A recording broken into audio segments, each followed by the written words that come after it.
today.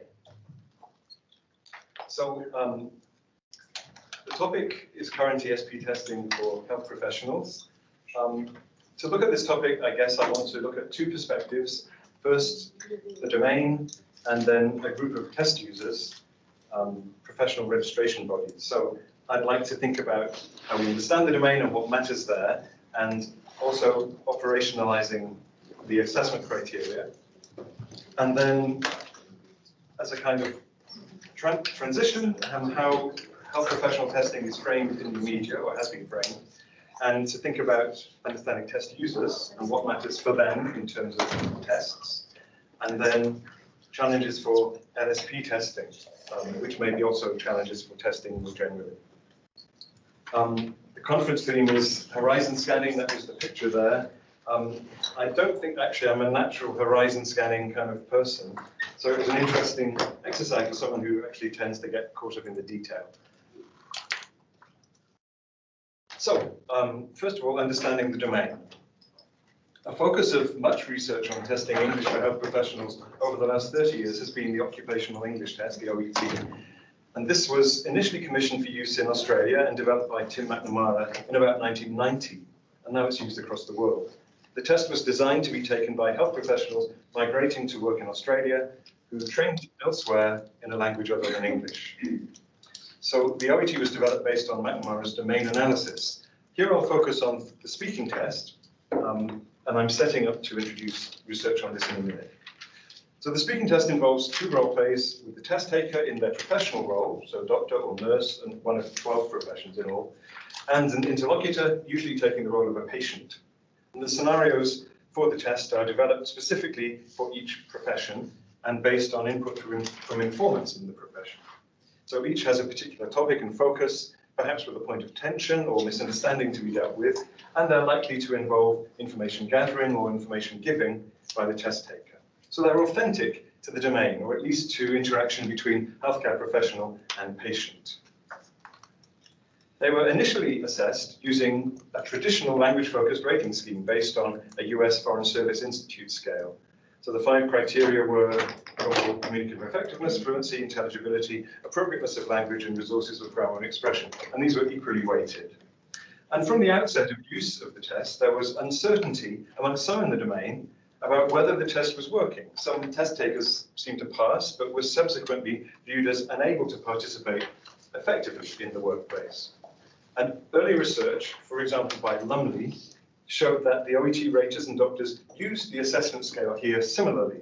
So this was positive in terms of scoring reliability, that the raters could make representative judgments for the context. However, that study didn't demonstrate that the scale dealt with what mattered in the domain.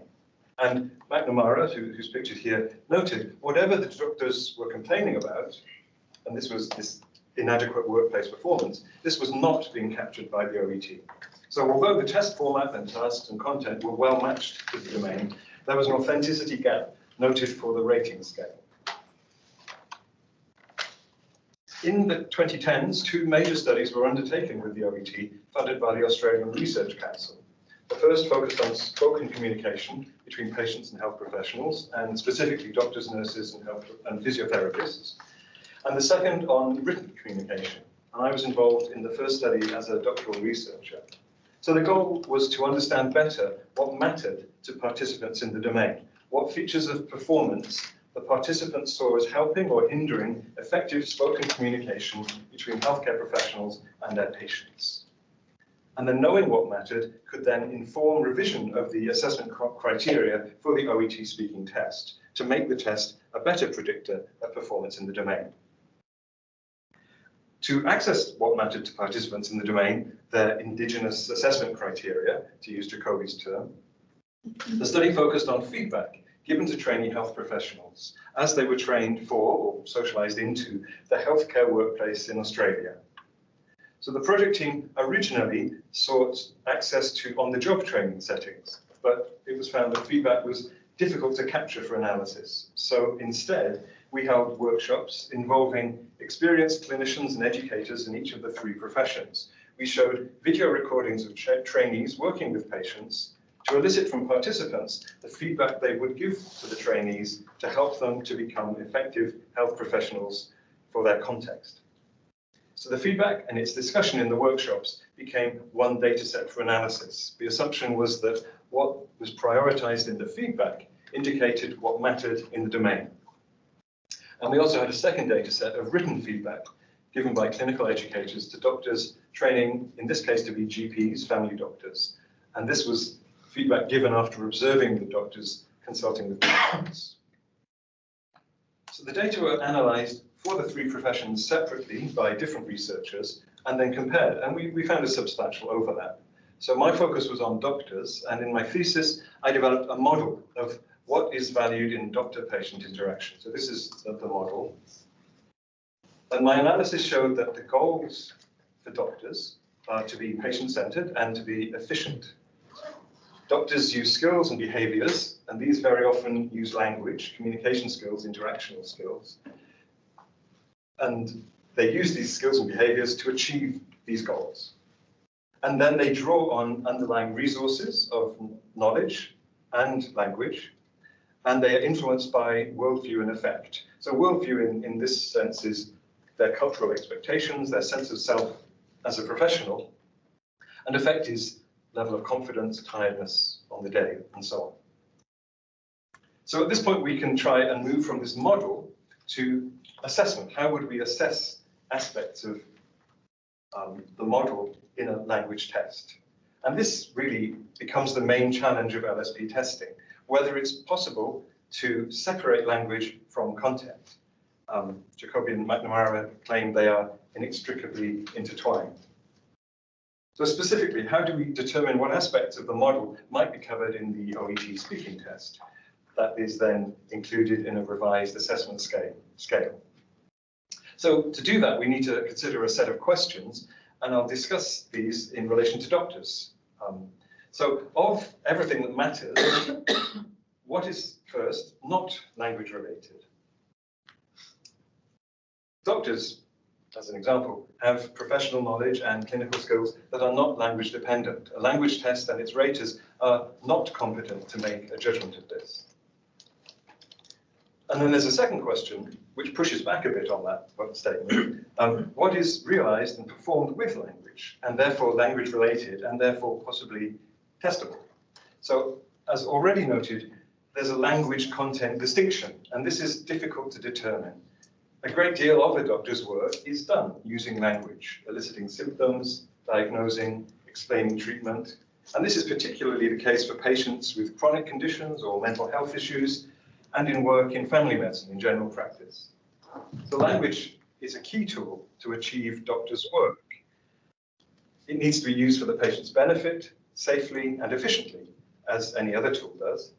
And so we can argue that this needs to be assessed to have language standards that are maintained. And then there are two perspectives on this, at least two perspectives. There's the perspective of applied linguists and language test developers, and the perspective of health professionals. Who takes responsibility for language and who for content? And how can we distinguish between these two things? And I'll show you a quotation about this later on. Oops, sorry. We can also ask, what is amenable to assessment in a language test? And what constraints of the test itself affect what can be measured? So in the Australian context and the OET, as it was originally designed, in Australia, the OET is required by law not to assess professional competence. Then there are operational issues. Can the raters, who are often teachers, people with language teaching backgrounds, can they recognize consistently the aspects of performance that matter in the domain? And more practically, OET speaking performances were, and maybe still are, audio recorded. And this means that any non-verbal communication, which in the model was an important feature, it mattered very much in the domain to the insiders, and could be argued as perhaps within the scope of a language test, but it cannot actually be considered in this practical sense. The raters can't see any performance. So from this issue of what mattered, what is amenable to assessment, we developed a checklist of behaviors. So these are indicators in 4 areas based on the data analysis, and the areas of professional manner, patient awareness, information gathering, and information giving. And this checklist then describes prototype behaviors, and it serves as a kind of bridge between the actual examples in the data set and the more abstract concepts in the definitions of 2 new criteria. And these were called clinician engagement and management of interaction. And they replaced and expanded the overall communicative effectiveness criteria. So in the project, we then moved on to investigate whether raters could use this checklist, and then how cut scores might be set for the new rating scale. So this was the original scale, and it was changed to a new scale, which was subsequently reviewed and amended somewhat for use with the OET. And this new assessment scheme was implemented in 2018. And I'm not part of the OET at all, so I hope there is research to be published that will show the consequences of this change for the test and for its test takers. So to summarize what I've just been talking about, in general terms, what we're doing here, I think, is defining what communicative competence is for a particular domain. So in the example given, the data used was feedback given by expert insiders on the performance of trainees in the domain. But there are other methods that might be used to understand the domain. And I'll give examples here from 2 PhD students working in domains outside healthcare.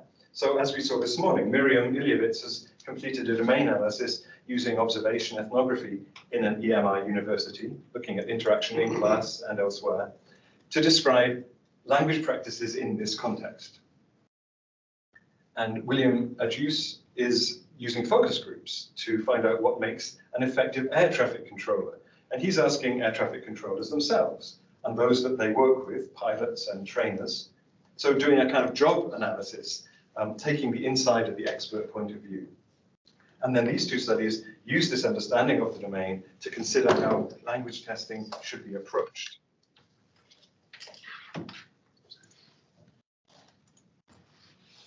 LSP testing research naturally engages with aspects of performance then that would seem to be at the boundaries of the scope of a language test as we generally see it. We need to understand how the test sits within its context. And we need to challenge what is accepted as within the scope of a language test. That is, what language is, what it entails. So maybe language as traditionally circumscribed matters less than communication or communicative competence. And this is indicated in Gesa Davila Perez's poster, which we've all looked at, about the use of translanguaging as an accommodation strategy in speaking tests. We need to consider whether long-cherished criteria in language tests remain valid, at least in some domains. So focusing on what matters might challenge the boundaries of what we consider as language and then what we test. And perhaps testing even becomes less relevant, and we should focus perhaps on training or awareness raising for the domain. So to finish this first section, I'd like to mention other research about communication and practice in healthcare settings that might be useful to inform LSP testing. First, Jeff Bessemer's work at UCL Institute of Education on clinical practice and healthcare delivery in emergency department and operating theatres. So he links up multimodality, social semiotics, applied linguistics, and ethnography. And this is a screenshot from a YouTube talk he gave recently, and it highlights this very detailed video analysis of what's happening in, I think, an emergency department context there. Also, Diana Slade at the Australian National University Institute for Communication and Healthcare and her colleagues have done studies on communication in emergency departments and at patient handover. So when a patient transfers from one health professional to another or from one setting to another. And the work of these researchers is special because they have access to authentic settings. At Lancaster, colleagues Luke Collins and Danica Blasova have created a corpus based on the transcripts of patient journeys in the emergency department settings from the ANU project. And I've been part of a study using that corpus, doing questioning. And this is interesting because it brings out ways of questioning, eliciting information that don't really get covered in guides for doctors on clinical communication skills, which tend to focus on open and closed questions. So this knowledge, this new knowledge, might affect how we understand effective questioning in assessment criteria for tests and how we design information gathering tasks for tests. And I should also note the 1 in a million primary care consultations archive at the University of Bristol. So these are video recordings and some linked information, sort of patient and doctor data, for about 300 GP consultations. And this is a kind of snapshot of this type of interaction, useful for further research, and it's potentially a very useful resource. So to summarize understanding the domain, we are trying to work out what communicative competence is for these people, healthcare professionals and their patients, in a particular domain, the healthcare workplace. And we're also thinking then about how to assess this. So to introduce the second part of the talk on understanding test users, and particularly professional registration bodies, I'd like to look briefly at how English language tests have been represented in the media as they relate to health professionals over the past 10 to 15 years. And these are just snapshots from the web mostly. So this is the Australian context about 10, 11, 12 years ago. Health professionals, or moving to Australia from another country, are viewed as a kind of wasted resource. They were poorly managed and poorly treated, and this led to a parliamentary inquiry that's lost in the labyrinth.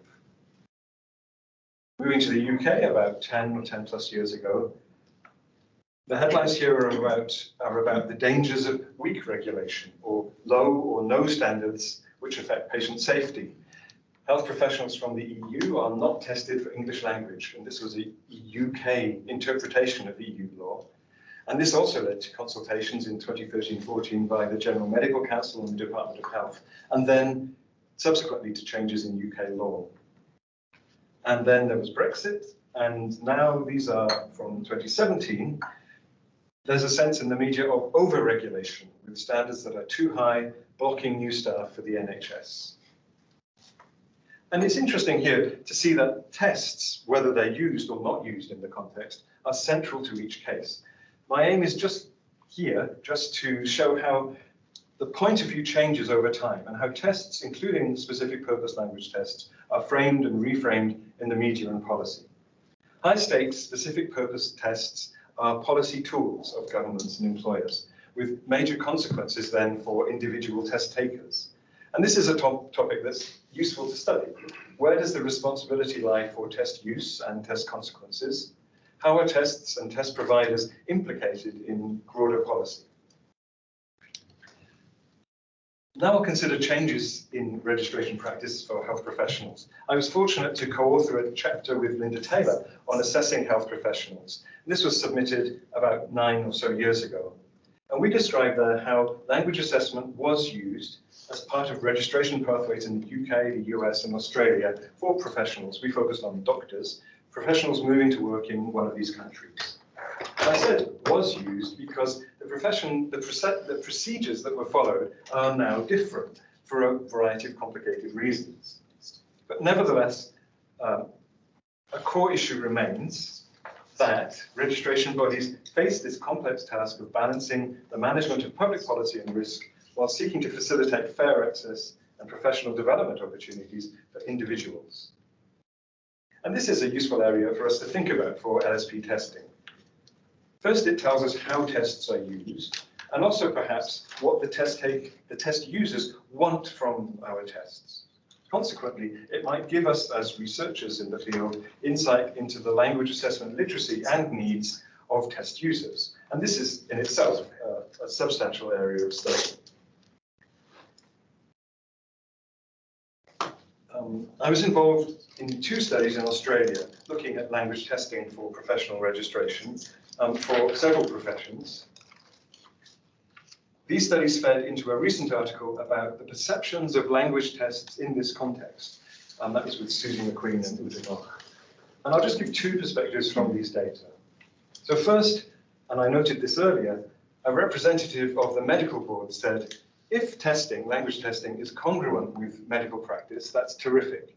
But we shouldn't be relying on that as the method for saying these people will be good. That's just not reasonable. These people will be good clinical communicators and culturally competent, because that's just not reasonable. So there is a sense here of working out the boundary between language testing, language, and medical practice, content, and who takes responsibility for assessing each. The language test is an important first step, but for the representative, it doesn't and shouldn't cover professional communication, clinical communication. My second example is from another profession, engineering, and a representative from the registration body we spoke to explained how they wanted to establish new written language requirements for a higher grade of engineer, a chartered engineer for registration. They were using IELTS for registration, and their minimum requirement for a graduate engineer was Band 6. So they were wondering whether Band 7 might suit the chartered engineers. And initially, they didn't have access to sample IELTS scripts at the different levels, but they did have an applicant's IELTS score certificate. They knew what IELTS grade they had, and they had samples of the applicant's writing about their professional experience in these application portfolios that they were dealing with. And he says, until we got these DVD, these IELTS samples, we were, I think, naturally thinking, well, there's a piece of paper that says their writing's a 7, and there's their writing. That must match. That must be what a 7 is. And what's interesting here is that the test users were working out their own system for setting a defensible cut score. And I argue that these examples are evidence of engagement with language assessment by those working in this context. It's important to them, and they want to understand the scope of language assessment and its meaning.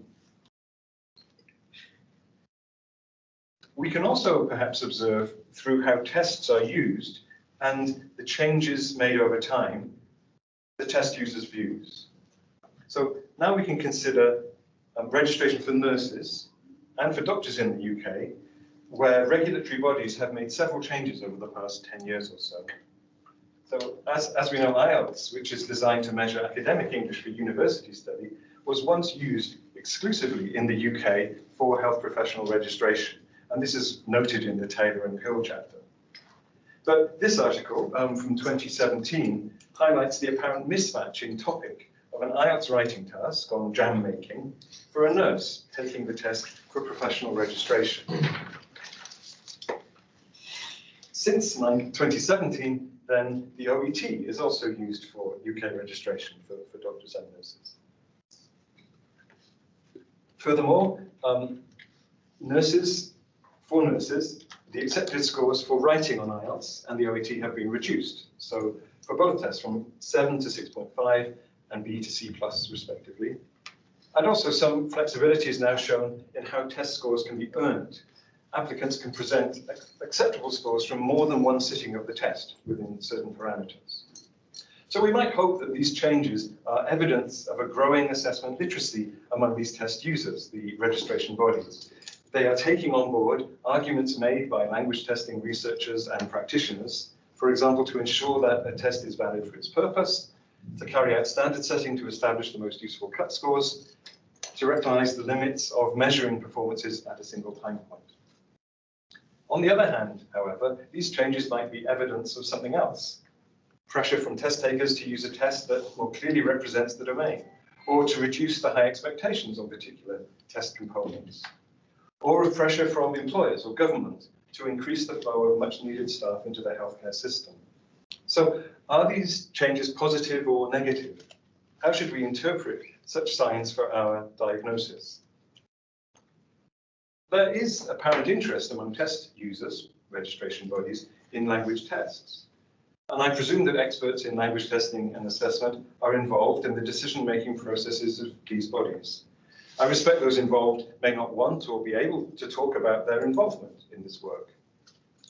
And there are opportunities for us, everyone, to get involved. For example, there's a current public consultation by the Nursing and Midwifery Council in the UK about English language requirements specifically.